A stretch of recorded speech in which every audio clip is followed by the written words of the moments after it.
Okay, so welcome to our team call tonight. I am so excited to be hosting one of my best business friends ever, Laura Costello.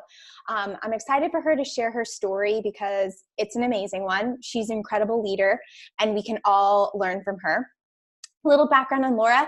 I met her about a year into coaching. We had like a retreat where we went to Florida, and I met her for the first time there. And she's just so grounded. And what I love most about Laura is that she thinks and acts like a businesswoman always. When I first started in this business, it was like fun and I didn't really know what I was doing. I was flying by the seat of my pants. She took a different approach, treated it like a business from the get-go, and it has shown. And so she's going to share a little bit about that with you tonight. But just a little bit about her. She is Dr. Laura. She has her doctorate in physical therapy. She's an exercise physiologist. She also has her personal training certification. She's a certified strength and conditioning specialist, which is like the highest you can go in personal training world. She's been a premier coach, a 3-star diamond. Here's a kicker for you if you're really wanting to build an income. She became a 6-figure earner, meaning earning over $100,000 a year in her first 18 months as a coach. Okay. So again, remember I told you I was like, oh, this is fun. And she was like, let me treat this like a business. And when you treat this business like a business, it pays you like a business. She's actually earned over $500,000 in this business to date. Like, she's well on her way to become $1 million earner in this business, which is so exciting. And I can't wait to cheer her on stage when that happens. She's still working about 30 hours a week. So she's still, working and doing this business as well. She has a little sweet baby boy. His name is William. She's married. She has a little dog named Shorty, who's the cutest thing ever. And she's also going through her second round of IVF. She's going to share a little bit about her story and all that as well. But enough about me or about you. I'm going to stop talking. Laura, you go. I'm muted now. Unmute me. Okay, I'm unmuted. Raquel, can you see me? Can you see my slides? Yes. Okay. So thank you for the intro. I have to put myself up because it is a little past my bedtime at 10 o'clock on the Northeast, since most of you guys are Central Time. Like Raquel said, I got into this for the business. I know that a lot of people start as challengers or a lot of people start as discount coaches, but I got into this wanting to earn money right out the gate. So a little bit about me. If you guys study personalities, I'm a Ruby Sapphire, which means I'm competitive, but it also means that it has to be fun in order to keep me going. I am an introvert and a homebody. I'm a mom, a 2.5-year-old boy. I've been married for 9 years. My husband's a bartender, and why that comes in is being a tipped employee and understanding like stability, and it's scary trying to think about walking away from a stable income. But when you just have something that you're dependent on tips, it makes it really, really hard. My dog's Shorty, and I tend to be someone that rides under the radar. Raquel, I call myself the unsexy saver, and she's like, that could not be lamer. Like, you need to come up with something that's flashier. She would put like chic or something in there. But I like to fly under the radar. My coach has always referred to me kind of as the quiet storm. I have never really been driven by rank and things like that. I've always tried to figure out, okay, what's the compensation plan? How do we maximize it? And, earning the most that you can in the business. So Raquel told you some of the stats, and what that sounds like to me is someone that's great in LinkedIn, or sounds like someone that's great on paper. I would do probably terrible on Tinder or anything like that because I sound really, really great on paper. Graduated from the University of Delaware, had my major in exercise physiologist, minor in exercise physiology, minor in strength and conditioning. I waitressed all through college to try to pay as much as I could. Then after college, I took a gap year. All the kids are calling it now a gap year. I moved home to save money, got my CSCS because I was told that it was, the best when it came to personal trainers. You have to have a 4-year degree. You have to take this big 2-part test. But I was like, look, if I'm going to try to make money, I want to make myself as marketable as possible. I worked all the jobs. Personal training, ran a citywide swim program, taught private swim lessons, was also a deli counter girl at my best friend's dad's bagel shop. Why I went to PT school. So as a personal trainer that year that I took off, I found a really, really great high-end gym in Connecticut. They paid us a $10 floor rate. So whether we were training or not, we were still getting paid. They charged $85 an hour for personal training sessions. I didn't see $85 of it, but they gave us 35 to 50% of that $80. on top of our floor rate. So it kind of incentivized you to be more productive, which I always thought was a cool model. Awesome job. But from that standpoint, even at 21 years old, I realized I'm only going to be able to trade hours for dollars. I can only train so many clients. But with physical therapy, I understood, okay, I can have a salary and I can increase my salary where I won't just be trading dollars for hours. At least that's what I thought. Always wanted to be a physical therapist, love the profession, love helping people, always saw a greater potential for growth, both financial and professional. So PT school, graduated with my doctorate, as well as loans, and more loans. Well over $100,000 in debt. My first job out of school, I was getting paid at the hospital about $54,000 a year. Sounds great until you take away taxes, and then you have to pay your loans, your mortgage, your car, your insurance, your food, your life. So I decided, okay, what have I done in the past? I'll go back to school and get more letters after my name and make myself more marketable and more appealing and try to get the best job that I can in my field. So I became board certified in geriatrics, and it's a residency program. So I switched settings from hospital to home care, because home care is one of the highest paying settings. And I was making about $93,000 a year. Again, that's an incredible salary, to go through all that and to be making such a great money. But when you're that age and you're looking at your expenses and you still have so much debt from undergrad, and my husband working in his career, again, you can only make a certain amount of money as a tipped employee unless you want to be working. He was working all the nights, all the best shifts, but that's not what we wanted for our family moving forward. I wanted him to be home with me during the day and to have him not just be passing with me and have to do that parenting. So I switched settings.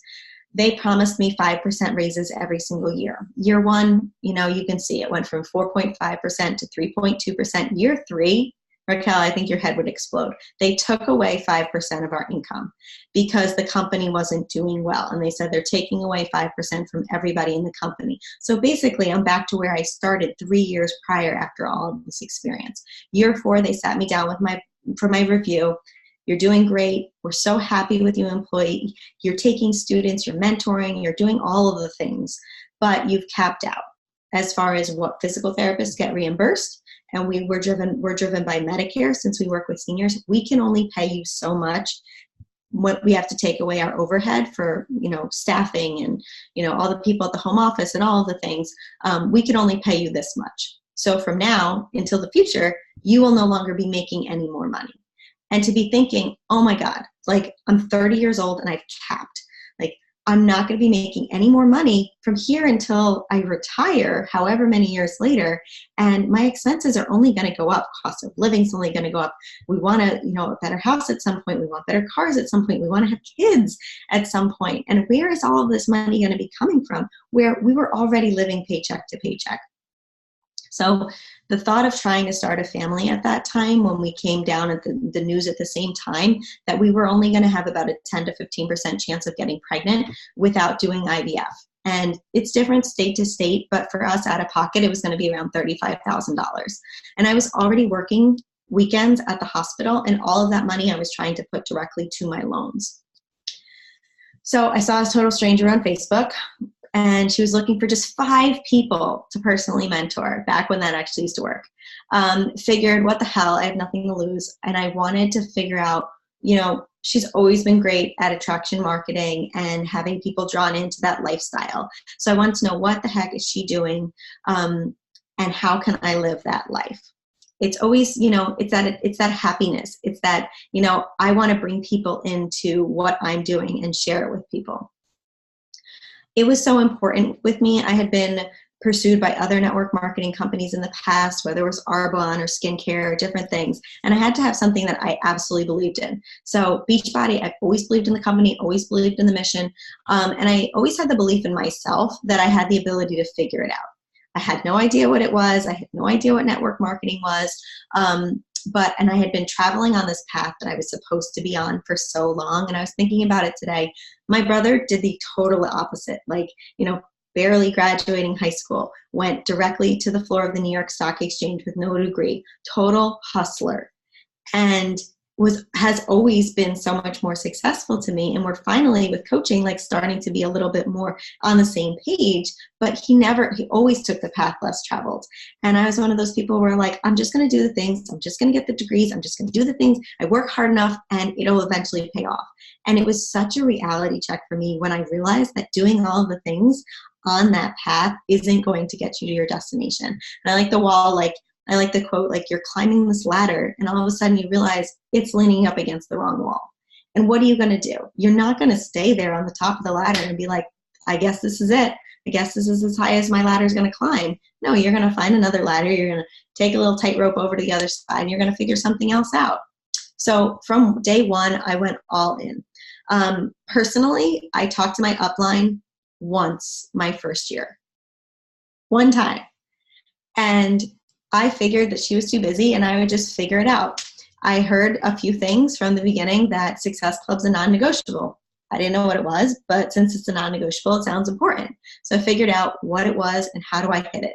I heard sharing your journey and taking other people along with you. I had 300 friends on Facebook, maybe no Instagram whatsoever, but started posting every single day. And sad fact, before iPhones had timers and everything was fancier, I used to use my laptop and it had a 3-second timer and I would hit the timer and then have to run back into a pose and I was like doing yoga poses and like things like that. And it was blurry and it was dark and it looked terrible. And my friends were constantly making fun of me and making fun of my husband saying, what day is Laura on? And trying to keep me out too late at happy hour so that I'd miss my workout the next day because I was so steadfast, consistent. They knew by 7 o'clock they were going to see my face. And at first, there's 2 people seeing my face. But to me, it was that commitment to myself that I told myself I'm going to show up, so I am going to show up. And more people started seeing me show up. And more people started commenting. Yes, they were making fun of me, but I knew they were watching. And that's all that matters is someone watching you. And then more people start talking about it, more people, eventually you're going to hit someone that, it speaks to the right person.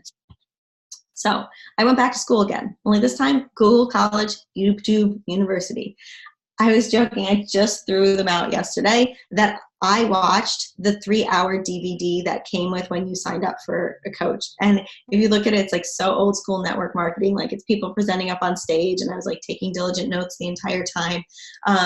But I studied the business of network marketing right from the beginning. I watched that video and I also read the books that I was told to read. The Slight Edge. It makes such a difference when you just think about, you think you're doing the consistent things that are taking you in the right direction, or you're doing the things that are consistently taking you off your path.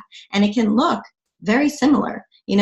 A cheeseburger isn't going to make you 50 pounds heavier overnight. A salad isn't going to make you 50 pounds lighter. But if you keep eating that burger every single day, it's going to make you gain that 50 pounds. If you keep eating that salad every single day, you're going to see the difference. And that's why so many people give up on network marketing and so many people give up on their health and fitness journey, because it's not overnight.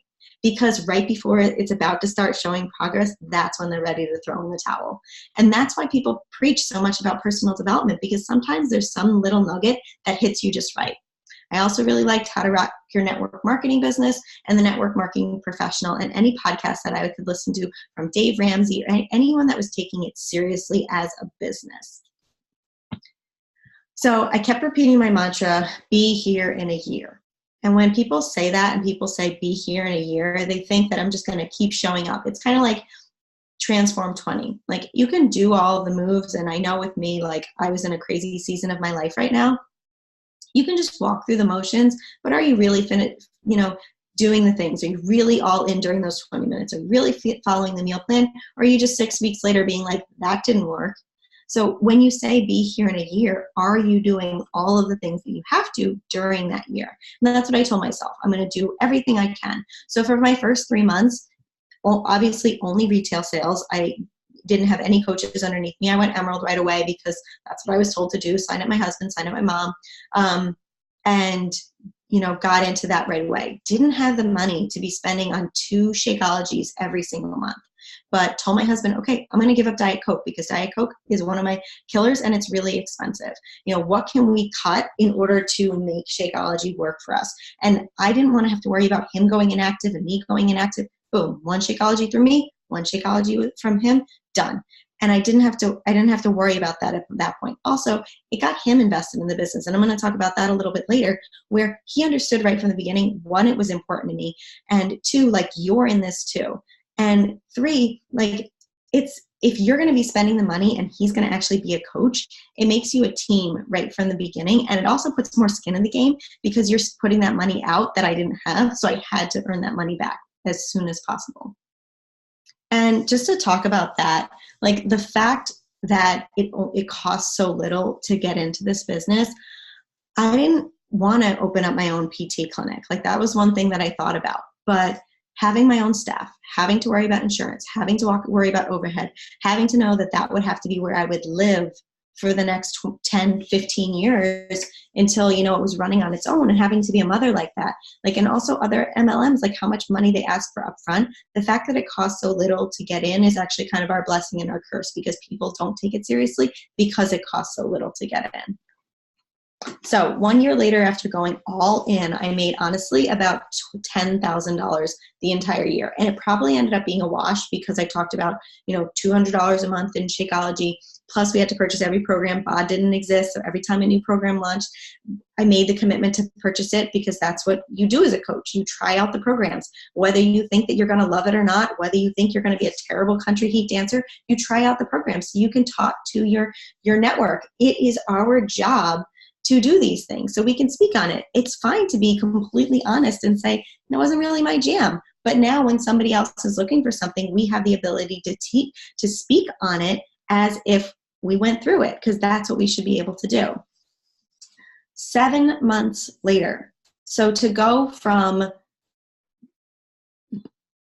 this paycheck, in December of 2014 to be in $200, $300, almost $400 was a really big week, to 7 months later to be making over $2,000. Now, why did this happen? Why did my income shoot up so much over the next 7 or 8 months?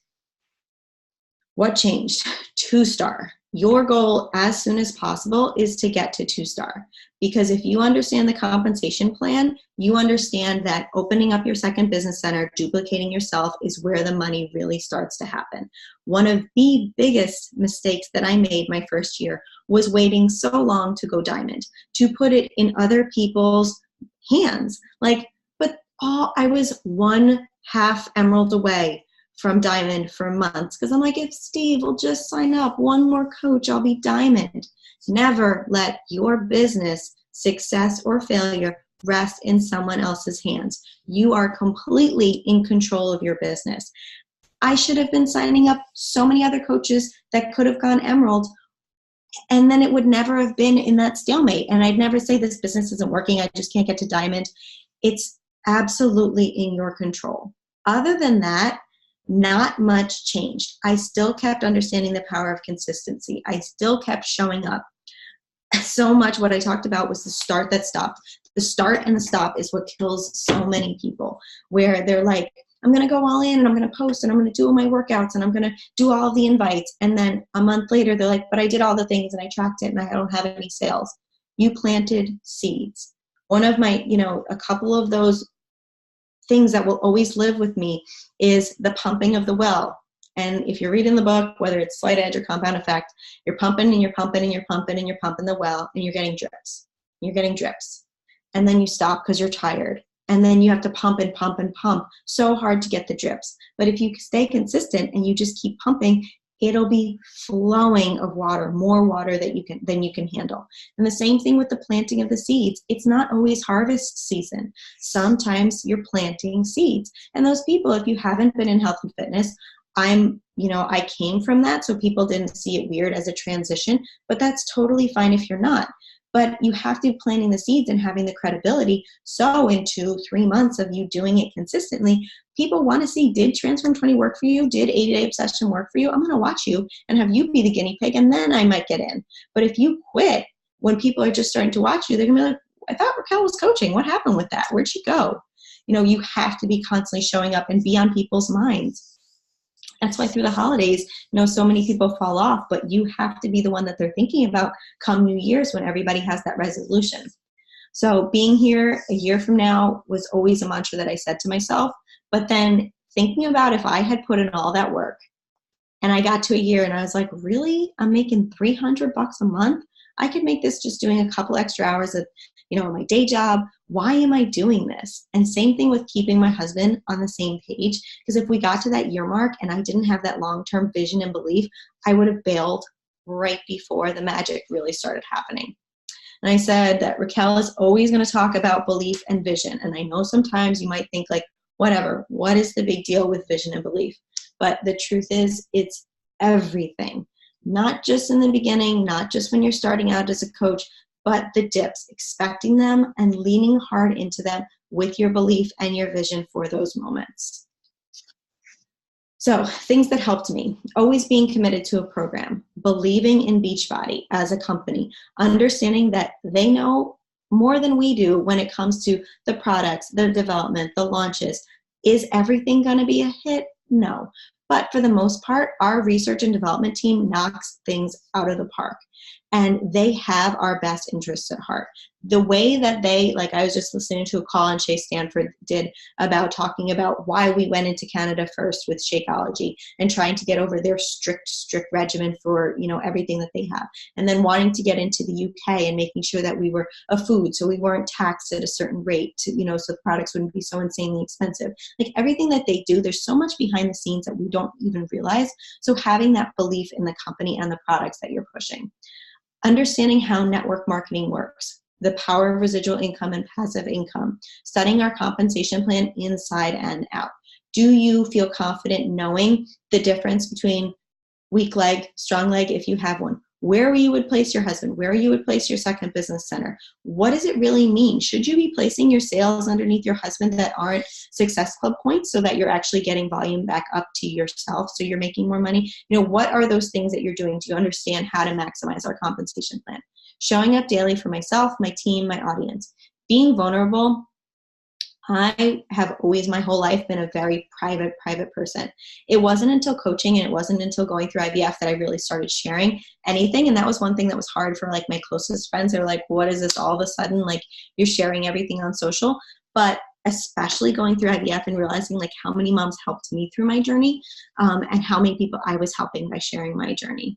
And this has been one of the biggest. We're always referring to the business as our business, including my husband right from the beginning, asking his opinion, not permission on posts, the wording, the picture, the different things like that. I've been very lucky that he's always been very, very supportive of the business and believed in me from the beginning. But educating him about things like Success Club. Why are you pushing this last day of the month? Why aren't you talking to me all night? Because I need those points, so that he's as invested as I am. Talked about how much we made. And this was all before we had coaches. And now it's the biggest reason 5 years later, I'm hosting this call tonight and he's helping do bedtime for Will. And tomorrow is my team call and he'll do bedtime.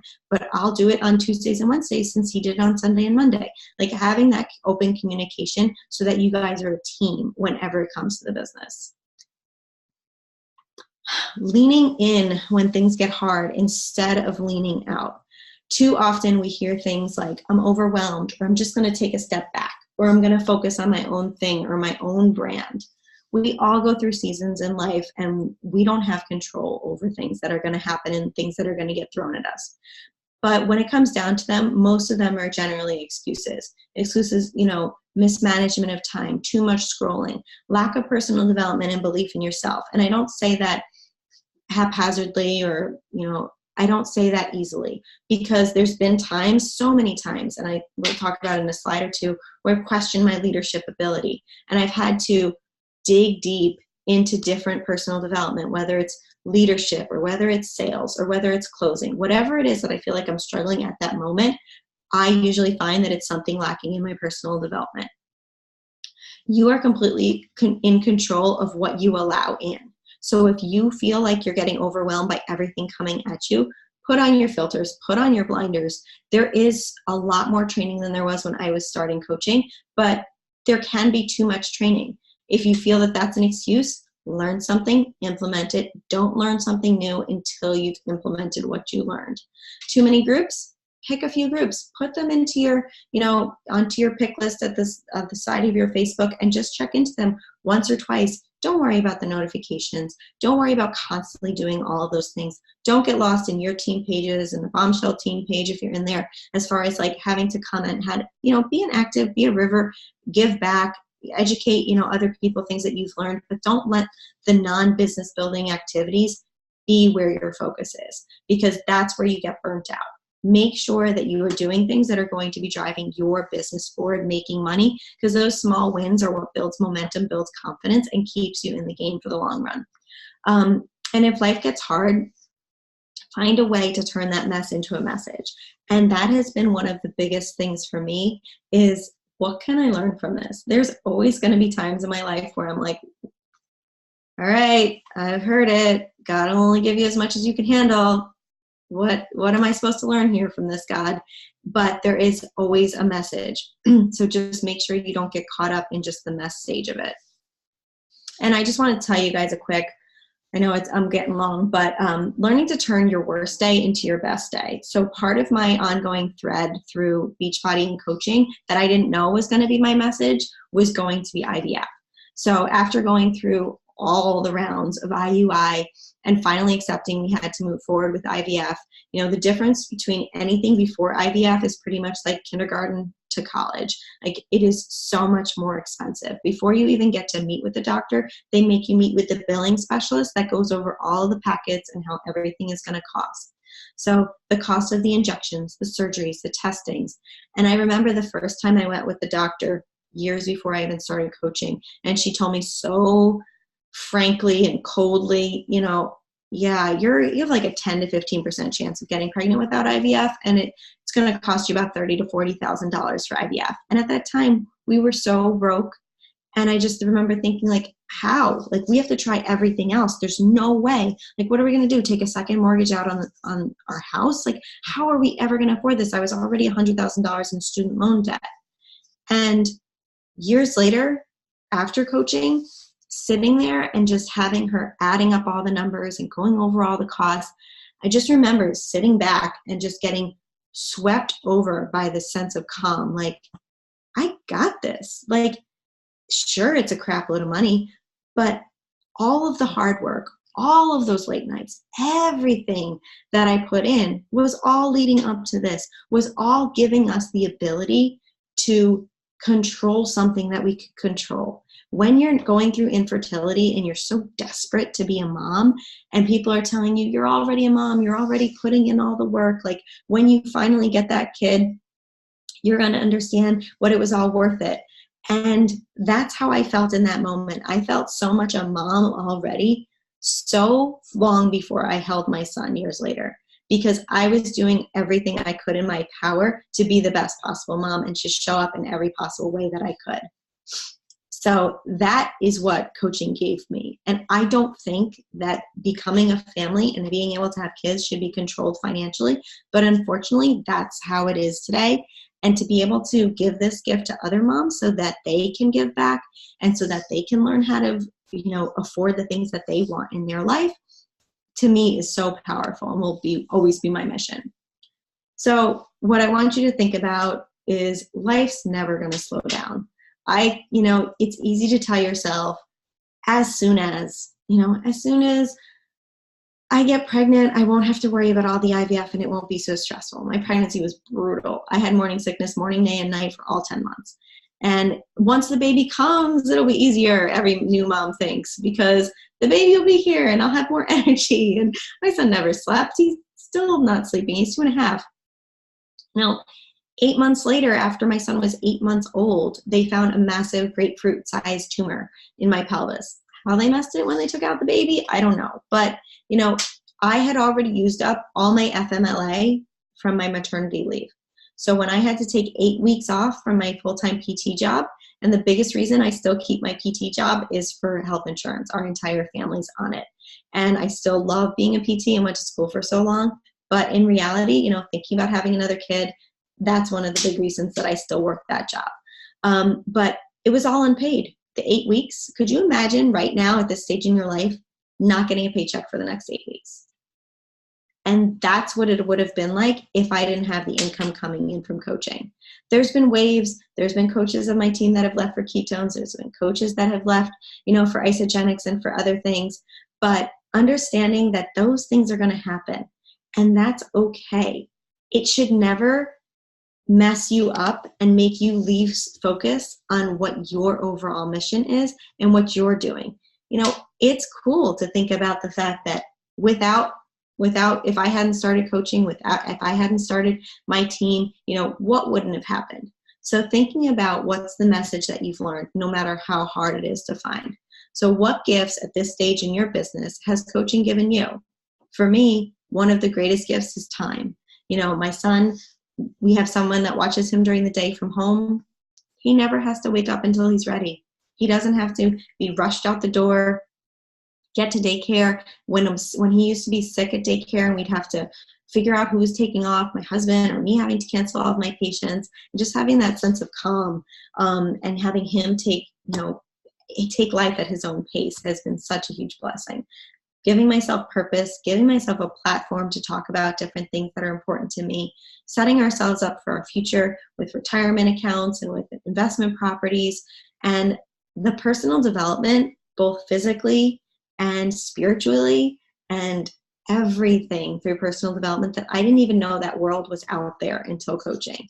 And I can't even believe how much it changed my life. Like, I never used to read. I still, if you count audible reading, because that's the only way that I'll get in a book without falling asleep. But I have read so many books over the last 5 years, and I absolutely love them. Podcasts, whatever way you can get it into your head, get it in. So some action items. Put on your blinders. Run your own race. Don't get caught up in just ranks and shiny things. And don't let missed marks and missed whatever be what defines you. And, take it in, let it upset you, grieve, and then move on. Lean into the business, lean into the community, lean into your team, educate yourself on becoming not just a coach and a Beachbody coach, but a network marketing professional and what that means. And the fact that today, where you are, no matter what stage you're in, you are a business owner. And I understand that and own that. I still have to fight with, small business owners or people that give me flack. And I've gone back and forth with people that think that anything online, doesn't count unless it's brick or mortar. This is the wave of the future. This being able to work from your home, it's not our parents' generation that used to be concerned about not trusting network marketing and looking whatever. So many kids and millennials, they want to work from home. They want to control their own hours. They understand that technology and the power of it. So own that. Own the fact that you are sitting here on the forefront of that and that it's only going to continue to improve. And figure out what excites you and lean into that too. So whether it's the challenge groups, whether it's the coaching, whether it's the business side of it, whether it's the entrepreneurial side, whatever it is that excites you, always let that center you and always go back to that when you're finding yourself getting off. So that is all I had for slides. Sorry, Raquel, I know that wasn't 15 or 20 minutes. When you told me that like an hour ago, I'm like, what? No, it was so good. Like, so many takeaways. Laura, you can understand how she's the quiet storm. Like, she is that person who is just so solid, and it shows in how she's built her business. Like, she just gets it. She's one of those people who just gets it. So do we have any questions for her real quick? Looking at the chat, yes, I love the planting the seed and the harvest metaphor. It's so true. It's not always time to harvest. Sometimes you got to plant that seed and water it, for sure, making that message into a message. Yes. Any questions that we have for her, guys? Don't be shy. What are your favorite network marketing materials, like books, that you still feel like are up to date as far as where we are with as things change, right? So you've been in it long enough. What do you think? Yeah, I try to listen to podcasts that aren't just, Beachbody specific. So whether it's your virtual upline, whether it's different marketing, I still listen to Eric Worre. I still think that a lot of his network marketing professional stuff is good. Could you say that again? Sorry, what's his name? Eric Worre, Network Marketing Pro. But I also really liked the book that I'm sure Raquel's talked about it with Keith Callahan, Built to Last, because he's a coach, but he's also talking about network marketing as a whole. I think that's where I try to focus. I try to go deep. Like if I like somebody, like my virtual upline, I tend to go deep and I'll like learn whatever he's putting out. I still listen to things from Shalene that she puts out because I think she's still relevant too. I also like a lot with Amy Porterfield and Marie Forleo because they are not just network marketing, but they are business owners and they talk so much about that. And I love like how much they own, like being the female business owner, because network marketing or online marketing made easy by Amy Porterfield. She always has so many great interviews. She talks to people all across the board. So I really like her too. Good question. Anybody else? Now's your chance. I was going to ask something really quick. Has nothing related to coaching though. Actually, I really want my husband to start working out again. And he hurt his back. Good back brace or something. He loved Lift 4 and that was his #1 program. But I love whenever he's in my stories because it shows other people hope. So you're wondering what back brace? Yeah. Like, do you have any recommendations? The problem is, honestly, with most back braces, you become dependent on whatever brace you use. So the second you take it off, those braces are acting as your muscles. So more realistically, the best thing for him to do is start super easy and with core stabilizing exercises. And for the most part, you can Google core stabilizing exercises. My husband has a very bad back that he injures every time he tries to pick up a keg in the keg room, and it just throws him off. And I feel the same way. Like I always have a hard time. And a lot of the time, sure, I want him doing a program with me, but it's not always realistic. So I still will have him, exercising, and I'll have him doing really basic core stuff, and he can start with stuff that's in the yoga studio and start with more of like those core things. So you guys might not be doing the same program together, but at least he's doing something that's bod related.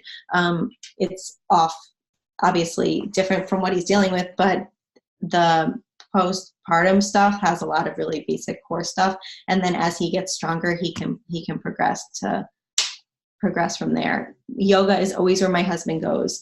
The most dangerous things for back is rotation. So like anytime you're bending and rotating is where you're always gonna re-flare up your back. And a lot of the ab moves that are all rotating, that's usually where he'll end up flaring it up more. Awesome, thank you. I had a didn't know you were going to get asked that.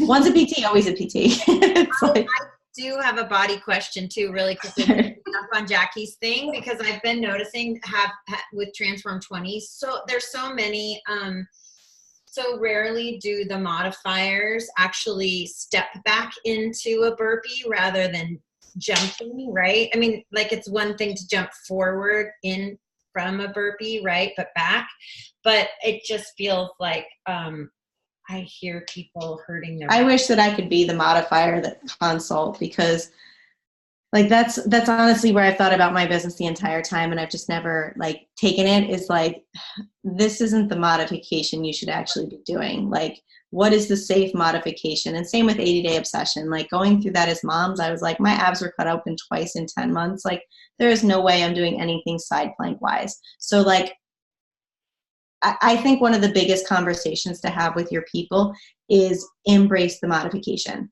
So whatever works and feels right for you, even if it's not the modifier, at least you're moving, at least you're doing something. One of the only best modifiers is Pio. Like the modifier in Pio, like really, really modifies well. And when they do the burpee, she does like a step back lunge with like an overhead kind of like into a crescent pose. But yeah, I totally agree. I think they need to I don't know if it's like from a liability standpoint, as far as like, if you have a hurt back, do this, like, but I think that they should kind of do more modifications for people. I was just wondering among our team VIP if we could start posting some of that, because I know in 80 Day Obsession, so many of my people are like, my shoulders hurt, and so many of my people are 50 like I am, right? Yeah, I know. I get that a lot. Like I modify constantly in 80 Day. Like I'm constantly on my knuckles instead of my wrists. I'm constantly using grips instead of push-ups. I'm always, my wrists are bad, so push-ups always have to be modified. Yeah, if you ever need a modification, let us know, because a lot of us do come from that personal trainer background too. And I will sometimes just go live in my group, but I forget that not everybody knows that. So that's super helpful to remember. Okay, I have another question for you. We have in the chat. Do you approach your social media post connections from a fitness, physical therapy / fitness professional perspective, or as just a normal mom home exerciser? All of the above. Like I speak to the normal mom. I've always kind of done and this is where Instagram is a little bit different. So most of my business has always been built like Facebook personal page. So people that have gotten to know, like, and trust me. So I spatter in all of it, where I talk about from a fitness from a physical therapy standpoint, from a mom, from all of the above. Instagram so much is I'm a guru. They try to paint themselves too much as a professional when they don't have that. And I've probably dialed myself back a little bit more than I should, instead of like coming more from a professional standpoint. And probably some of that is hearing that what we've heard from our upline as far as like, are you being duplicatable? Do other people feel like they could relate to you? And I think that it does come down to being true to yourself. If you feel like most of my coaches are PTs and OTs and nurses and people from the healthcare field, because that's what they were attracted to.